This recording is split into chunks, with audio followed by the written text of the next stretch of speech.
7 ml च्या आसपासमध्ये आपण कोकरांना वजन बघून हा जनताचा डोस दिलेला आहे मित्रांनो। त्याचबरोबर आपण हे ब्रोटॉन सुद्धा त्यांना देत असतो। 16 बाय 10 फुटाचा गाळा तयार होणार आहे मित्रांनो। याच्यामध्ये कमीत कमी आपली 20 कोकरं आरामशीर चारा पाणी करू शकतात। पवित्र असा विजया एकादशीचा दिवस आहे मित्रांनो। आज विजया एकादशीचं महत्त्व असं आहे मित्रांनो, भगवान विष्णूच्या भक्तांसाठी मित्रांनो व्रत करण्याचा चांगली तिथी आहे। त्याचप्रमाणे आजच्या दिवशी पूजा करणं, व्रत करणं हे शुभ मानलं जातं मित्रांनो। आता आपण महादेवाच्या मंदिराकडे पण जाणार आहे दर्शनाला। तर सकाळचं आपलं मित्रांनो बकरांचं आत्ता जस्ट काम आवरलंय आणि तुम्ही बघू शकता आतमध्ये आता आपलं तुम्हाला मी चारा पाणी दाखवतो। बकरांना कसं रुटीन आहे आपलं ते नेहमीप्रमाणे तुम्हाला दाखवतो मित्रांनो। आता तुम्ही पाठीमागच्या ब्लॉगमध्ये बघितलंय आपलं एक कोकरू गेलं होतं मित्रांनो सर्पदंशामुळे, त्याचाही आपण पूर्णपणे ब्लॉग बनवला होता, पूर्णपणे माहिती टाकलेली होती मित्रांनो।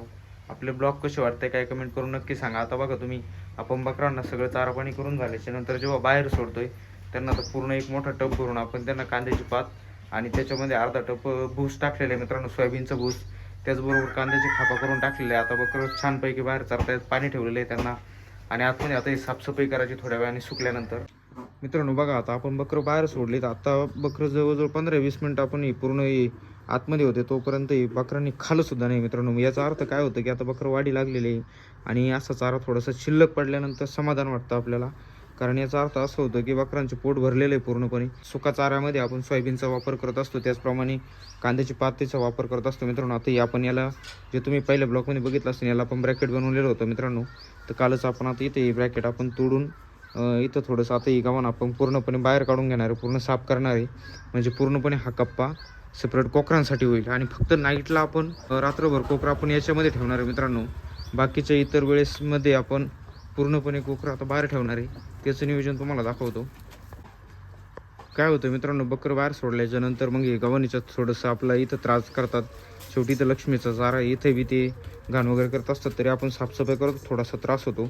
त्याच्यामुळे आपण काय केलं आहे मित्रांनो, आता मध्ये एक खांबरावलेला आहे बांबू राहून, आता आपण असं इथं हा एक 4-1 फुटाचा आपण दरवाजा ठेवलेला आहे। ही दोरी पण काढून घेणार साग्या आणि आपण इथं टाकणार, असं त्याला बनवणार, म्हणजे हे कमीत कमी आपला 16 बाय 10 फुटाचा गाळा तयार होणार आहे मित्रांनो। याच्यामध्ये कमीत कमी आपली 20 कोकरं आरामशीर चारा पाणी करू शकतात। शेळी खाली झालेली इथे आहे आपली, ही थोडीशी मारकी मित्रांनो। आता तिच्या 2 बकरांमुळे काय करते बाकीच्या बकरांना मारते आणि ही शेळी आपली खाली व्हायला आहे मित्रांनो। ही शेळी आपली घरची आहे, बाकीचं आपलं सगळं विकत घेतलेला ताफा आहे मित्रांनो, तुम्ही बघू शकता। आता आपण काय केलं होतं, याच्या जुन्या गव्हाणे आपण पहिले बनवले होते, याच्यामध्ये सोयाबीनचे भुसा त्याचबरोबर कांद्याची पात आपण टाकली होती आणि कांद्याच्या खापा करून टाकल्या होत्या। आता पूर्णपणे ते खाऊन घेणार, साईज बघा।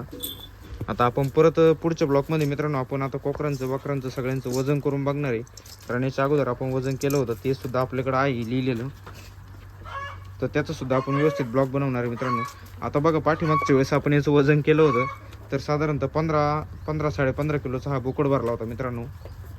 आता बघू आपण त्याचं वजन करून, त्याचबरोबर हे 2 बोकडे बाकीचे आणि हा नवीन आणलेलं त्याचं एक वजन करायचं आपलं, म्हणजे आत्ता किती आणि त्याच्यानंतर महिन्यानी 1.5 महिन्याने आपण बघू त्याचं वजन किती भरतं मित्रांनो।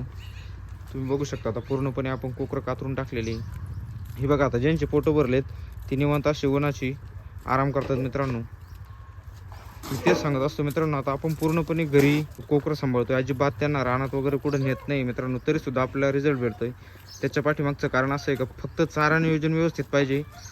आता बघा तुम्ही सकाळी साधारणतः 11 वाजायच्या आसपासमध्ये आपले कोकरं पूर्णपणे पोट भरून चारा पाणी त्यांना मिळालेलं असते आणि आराम करत असतात मित्रांनो।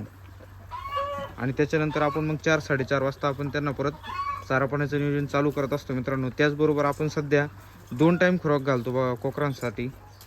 आपण खुराकाचा वापर हा 2 टाईम करत असतो मित्रांनो, सकाळी आणि संध्याकाळी। आज सकाळीच आपण कोकरांना जनताचा डोस दिलेला आहे, हे वरती तुम्ही बघू शकता। सप्लिमेंटचा वापर केल्याशिवाय मित्रांनो कोकरांनाही सक्सेस नाही आहे, ग्रोथ जास्त नाही आहे मित्रांनो। हे बघा आता एच विटॅमिनचे आपण पहिली आणलेलं होते, हे सगळे हे संपलेले आहे मित्रांनो, हे सगळे औषधं। याच्यामध्ये काही हे न्यूरोकाइंड वगैरे आता हे आपल्याकडे 1-2 हे जनताचं औषध आहे।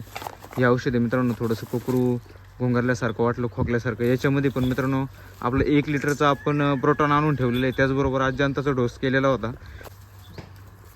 तर हा आपण सकाळी मित्रांनो एक साधारणतः 7 ml चा आपण कोकरांसाठी जनताचा आपण 7 ml च्या आसपासमध्ये आपण कोकरांना वजन बघून हा जनताचा डोस दिलेला आहे मित्रांनो। प्रत्येक वेळेस काय होतं, जनताचा डोस चेंज केल्यामुळे प्रत्येक जनताच्या डोसामध्ये वेगवेगळे कंटेन असतात मित्रांनो, त्यामुळे काय करायचं असतंय जेव्हा तुम्ही जंताचा डोस देणार त्याच्यानंतर आपण 20-21 दिवसानंतर परत जंताचा डोस घेतो, त्यामुळे त्याचा एक फोटो काढून ठेवला पाहिजे मित्रांनो. त्याचबरोबर आपण हे ब्रोटॉनसुद्धा त्यांना देत असतो. असं कमी राहिलं होतं म्हणून आपण परत एक ब्रोटॉन आणलेलं आहे मित्रांनो. एक 200 ml मध्ये ब्रोटॉन आणलेलं आहे, म्हणजे या लॉटला आपले पूर्णपणे औषधं पुरून जाणार आहे मित्रांनो. त्याचबरोबर तुम्ही बघू शकता आता मी काय करत असतो, या पिशवीमध्ये थंडीच्या दिवसामध्ये आपण कोकरांना बकरांना गुळाचं पाणी करून पाजत होतो मित्रांनो. त्याचीसुद्धा आपण काळजी घेत होतो. आज जंताचा डोस दिला, उद्या गॅप द्यायचा आणि परवा दिवशीपासून आपण त्यांना ब्रोटॉन चालू करणार आहे मित्रांनो. लगातार 3-4 दिवस ब्रोटॉन देणार आहे, त्याच्यानंतर परत गॅप देणार आहे. त्याच्यामध्ये आपण H विटामिन देणार आहे मित्रांनो. औषधांचा पुरेपूर फायदा घ्यायचा आहे, पुरेपूर वापर करायचा आहे, जेणेकरून काय होतं आहे, कारण कुकुरू असो बकरू असो काही असो, एकदा त्याला जुलाब लागली की त्याच्यानंतर ते कवर होण्याला फार त्रास होतो मित्रांनो. त्याच्यामुळे जास्तीत जास्त अशी काळजी घ्यायची का कुकुरू आणि बकरू आपलं जुलाब झालेच नाही पाहिजे मित्रांनो. जुलाब झाले नाहीच पाहिजे त्याच्यासाठी अगोदर प्रयत्न केले पाहिजे, कारण जुलाब झाल्याच्या नंतर त्याला कवर करणं म्हणजे थोडंसं हाताबाहेर गंमत होऊन जाते मित्रांनो. कारण त्याला आता जुलाब चालू झाले असतील आणि आपण जर त्याला जंताचा डोस दिला तर काय होणार आहे मित्रांनो, त्याला अजून जोरात जुलाब होणार आहे. आता बघा तुम्हाला 2-3 दिवसानंतर मी आपल्या कोकरांची संडाससुद्धा दाखवणार आहे. काय फरक होतो जंताच्या डोसामध्ये. त्यांच्या संडासवाटी जंत बाहेर पडतात मित्रांनो. त्यांनी काय होतं, त्यांचं पोट पूर्णपणे क्लीन होतं. त्याच्यानंतर आपण ब्रोटॉनचा डोस देतो त्यांना, म्हणजे त्यांचं लिव्हर पूर्णपणे क्लीन राहतं, लिव्हरवर काम करतं ब्रोटॉन. त्याचा असा फायदा होतो मित्रांनो. ह्या औषधांच्या व्यतिरिक्त आपण काही वापरत नाही मित्रांनो. एक फक्त H विटामिन, त्याच्यानंतर ब्रोटॉन आणि जंताचे वेगवेगळे डोस आपण त्यांना देत असतो. त्याचाच आपल्याला रिझल्ट आहे. तर तुम्ही बघू शकता मित्रांनो, आता एक कोकरू आपलं जवळजवळ म्हणजे तुम्ही आता ते ब्लॉकमध्ये बघितलं, चांगलं मोठं कोकरू होतं मित्रांनो. ते गेले शेवटी, काही विषय नाही. आता तो एक नशिबाचा एक भाग असतो मित्रांनो. कुणी श्रद्धा म्हणन, कुणी अंधश्रद्धा म्हणन, परंतु मित्रांनो मी सांगतो की हा बाजार मी जिथून करायचं शिकलो, त्या लक्ष्मीपासून 2 रुपये कमायचं शिकलो. आणि ज्या बाजारामधून मी कोकरं बकरं आणत असतो मित्रांनो, तिथे बिरोबाचं मोठं मंदिर आहे, परंतु माझं कधी जाणं झालं नाही. मी लांबूनच त्याचं दर्शन घ्यायचो मित्रांनो.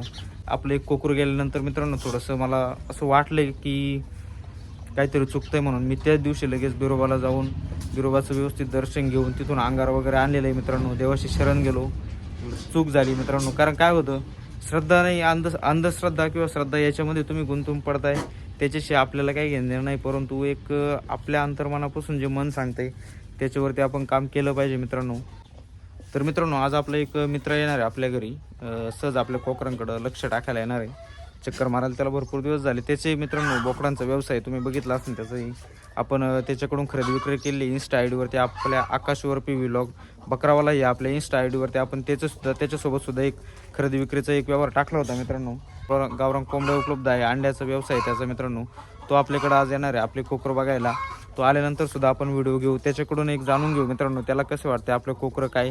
त्याच्या कोकरांमध्ये आपल्या कोकरांमध्ये थोडंसं डिस्कस झाल्यानंतर मित्रांनो एक काहीतरी चांगला मार्ग निघतो. त्याच्यामधून असं थोडंसं विचार झाल्यानंतर आणखीन सोपे मार्ग होऊन जातात मित्रांनो पुढचे. यात आपण कांद्याची पात सुकाय टाकली मित्रांनो. नंतर या बाजूला सोयाबीनचं भुसे आणि पलीकडे आपला आता घोडेघास सुद्धा मित्रांनो आता चालू झालेलं आहे. जावळ त्याचं कापायला सुरुवात केली आहे. आणि पाठीमागं आपल्या गोठ्याच्या बरशंग असे मित्रांनो 2.5 किलोचा, हा 5 किलोचा, अशा आपल्याकडं 7-7.5 किलोचे आपल्याकडं घास झालेले आहे मित्रांनो आता. आणि पूर्णपणे गायांना कोकरांना आपल्याकडं घासच आहे. त्याच्यानंतर सोयाबीनचं भूस, कांद्याची पात आणि थोडेसे कांदे वगैरे, तर एवढंच आपल्याकडं असते. आणि त्याच्याबरोबर आपला जो रेग्युलरपणे जो खुराक आहे तो असतो मित्रांनो आपल्याकडं. तर मित्रांनो आपल्या चॅनलला सबस्क्राईब केलेलं नसेल तर सबस्क्राईब करून ठेवा. शेजारचं बेल आयकॉन बटन दाबायला विसरू नका मित्रांनो. भेटूया नेक्स्ट व्हिडिओमध्ये. तोपर्यंत धन्यवाद. काळजी घ्या तुमची. रामकृष्ण हरी.